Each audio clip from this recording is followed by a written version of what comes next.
नमस्कार दोस्तों, आइए जानते हैं महाराष्ट्र की बड़ी खबरें। आज की पहली खबर है कि महाराष्ट्र के उस्मानाबाद रेलवे स्टेशन का अब बदला नाम। महाराष्ट्र के उस्मानाबाद रेलवे स्टेशन को अब धाराशिव रेलवे स्टेशन के नाम से जाना जाएगा। राज्य सरकार की ओर से शहर का नाम बदलकर धाराशिव किए जाने के निर्णय के बाद यह बदलाव भारतीय रेलवे द्वारा लागू किया गया है। रेलवे प्रशासन ने बताया कि स्टेशन के नए नाम धाराशिव और उसके नए कोड DRSV को भारतीय रेलवे कॉन्फ्रेंस एसोसिएशन IRCA से मंजूरी मिल चुकी है।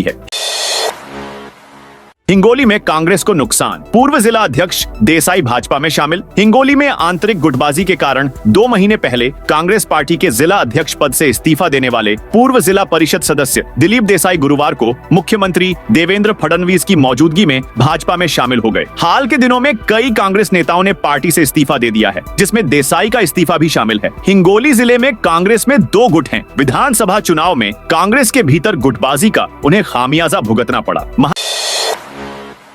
महाराष्ट्र के मंत्री नितेश राणे पर भड़के सपा विधायक अब्बू आजमी। महाराष्ट्र में ईद उल अजहा यानी बकरीद को लेकर राजनीति तेज हो गई है। महाराष्ट्र सरकार में मंत्री नितेश राणे की ओर से नियमों के तहत त्योहार मनाने और तीसरी आंख खोलने की चेतावनी के बाद प्रदेश का सियासी पारा गर्म है। अब इसे लेकर समाजवादी पार्टी के प्रदेश अध्यक्ष और विधायक अब्बू आजमी ने प्रतिक्रिया दी है। उन्होंने कहा है कि यह किसी के बाप की जागीर नहीं है। देश डॉक्टर BR अम्बेडकर के संविधान से चलेगा। सपा नेता अब्बू आसिम आजमी ने कहा, यह कोई हिंदू कंट्री नहीं है, यह किसी के बाप की जागीर नहीं है। देश डॉक्टर BR अम्बेडकर के संविधान से चलेगा। संविधान के खिलाफ जाने वालों को आप सजा दीजिए, लेकिन दिन रात इनके मुंह में सिर्फ नफरत है। मैं मुख्यमंत्री देवेंद्र फडणवीस से आग्रह करता हूं कि वे ऐसे बयान देने वालों पर लगाम लगाएं।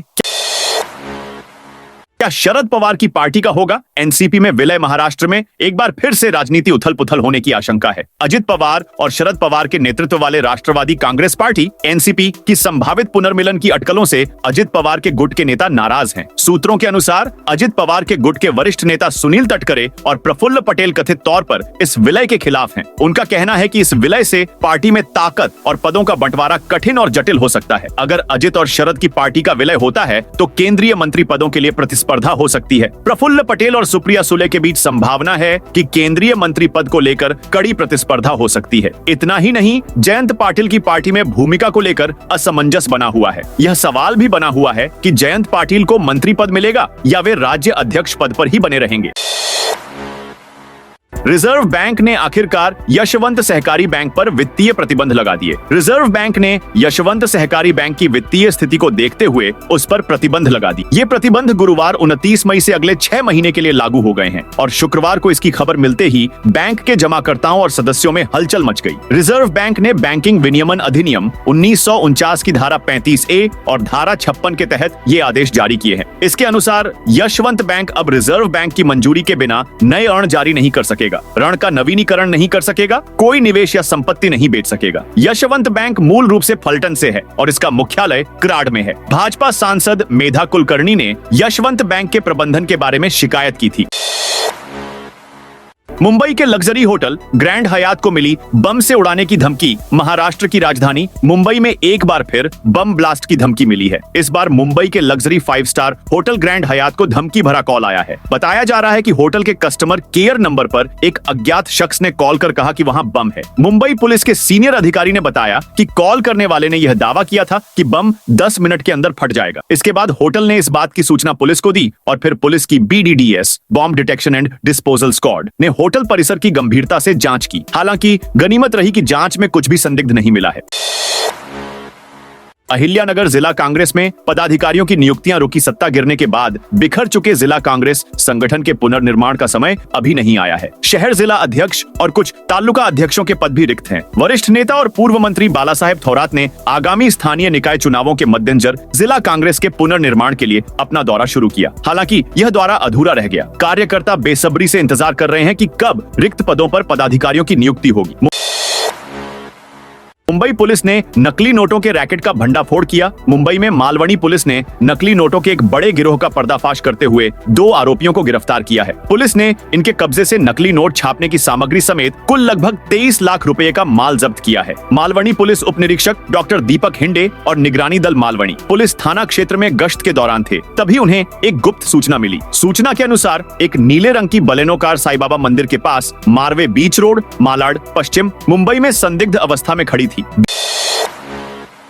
बीएमसी ने संशोधित प्रॉपर्टी टैक्स बिल के जारी। बृहन मुंबई महानगर पालिका ने संशोधित संपत्ति कर बिल जारी किए हैं। इसके अनुसार संपत्ति कर में औसतन 15.89% की बढ़ोतरी के साथ ये बिल जारी किए गए हैं। बीएमसी ने संपत्ति कर की दरों में कोई स्वतंत्र बढ़ोतरी या संशोधन नहीं किया है, बल्कि वित्तीय वर्ष 2025 से 26 के रेडी रेकनर में हुए बदलाव के कारण ये बिल खुद से संशोधित हुए हैं और यह एक कानूनी प्रावधान के तहत हुआ है। इन संशोधित बिलों को जारी करते समय सभी कानूनी प्रावधानों का पालन किया गया है।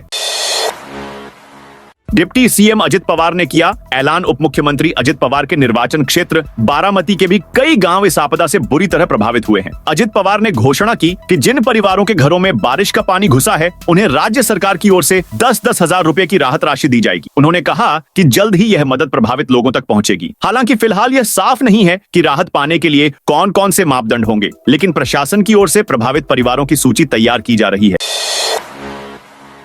कांदिवली में खजुरिया झील पर नगर पालिका पार्क यथावत रहेगा। सुप्रीम कोर्ट ने शुक्रवार को कांदिवली पश्चिम में 100 साल पुरानी खजुरिया झील को ध्वस्त करने और उसके ऊपर बने नगर निगम के खजुरिया पार्क को बहाल करने के अगस्त 2018 के उच्च न्यायालय के आदेश को रद्द कर दिया। अदालत ने नगर निगम को इस पार्क को हरित क्षेत्र के रूप में स्थायी रूप से संरक्षित करने का भी आदेश दिया। ओंकार हाथी को पकड़ने का फैसला स्थगित। डोडा मार्ग तालुका में इस समय 6 हाथी घूम रहे हैं जो बाघों को भारी नुकसान पहुंचा रहे हैं। हाथी पुनः दिखाई देने लगे हैं, विशेष रूप से कोलजार क्षेत्र में, जिससे किसान और बागवान हाथी पकड़ने के अभियान में हो रही देरी से बेहद परेशान हैं। पिछले 25 वर्षों से हाथियों के अतिक्रमण से जनहानि और बाघों को नुकसान हो रहा है। हालांकि वन विभाग ने ओंकार नामक हाथी को पकड़ने का निर्णय लिया है, लेकिन उसे पकड़ने के लिए अभी तक समय नहीं मिल पाया है, जिससे किसानों में असंतोष है। कृषि नुकसान के लिए मुआवजे की मांग। बलिराजा किसान संघ ने बेमौसम बारिश से फसलों को हुए भारी नुकसान के लिए तत्काल मुआवजा और 15 लाख रुपए का तत्काल भुगतान की मांग की है। दूसरे गन्ना मूल्य भुगतान के लिए 500 रुपए प्रति टन की दर से भुगतान किया जाएगा। बलिराजा किसान संघ ने इन मांगों का एक झापन तहसीलदार कल्पना धवले को सौंपा है। बेमौसम बारिश से गन्ना, टमाटर, प्याज और सब्जियों जैसी फसलों को भारी नुकसान हुआ। कई किसानों के घर और कुएं भी ढह गए। चूंकि कृषि कार्य भी बाधित हुआ है, इसलिए किसानों के लिए पुनः खेती करने का समय आ गया है। इस संदर्भ में प्रशासन को पंचनामा बनाकर संबंधित किसानों को मुआवजा प्रदान करने की आवश्यकता है। सोलापुर में निकास मार्ग पर अतिक्रमण हटाया गया। सोलापुर नगर निगम प्रशासन ने सोलापुर शहर के निकट बाहरी बाईपास सड़कों में से एक जूना चौथरा नाका से देगांव के पास सीएनएस अस्पताल तक 200 मीटर लंबी और 54 मीटर चौड़ी सड़क में बाधा डाल रहे 18 घरों के अतिक्रमण को हटा दिया है। प्रभावित परिवारों को सोरे गांव में वैकल्पिक आवास उपलब्ध कराया गया है। पुराने पुणे चौथरा नाका से वसंत विहार, देशमुख पाटिल बस्ती, देगांव तक 54 मीटर चौड़ी बाईपास सड़क का निर्माण पिछले कई वर्षों से रुका हुआ है। कृषि डिग्री धारकों को अब सरकारी कार्यालयों में भी प्रशिक्षण मिलेगा। एक ओर जहां केंद्र और राज्य स्तर पर सरकारी योजनाओं की बाढ़ सी आ गई है, वहीं दूसरी ओर कृषि डिग्री और स्नातकोत्तर की पढ़ाई कर रहे छात्रों को इन योजनाओं के बारे में पर्याप्त जानकारी नहीं है। इसी कारण अब कृषि विभाग ने इन छात्रों के लिए इंटर्नशिप शुरू करने का निर्णय लिया है। इससे 25,000 से अधिक छात्रों को सरकार के कृषि विभाग के विभिन्न कार्यालयों में कार्य अनुभव प्राप्त होगा। तो दोस्तों, ये थी आज महाराष्ट्र की बड़ी खबरें। आप इस वीडियो को अभी महाराष्ट्र के कौन से जिले से देख रहे हैं, उस जिले का नाम बताइए।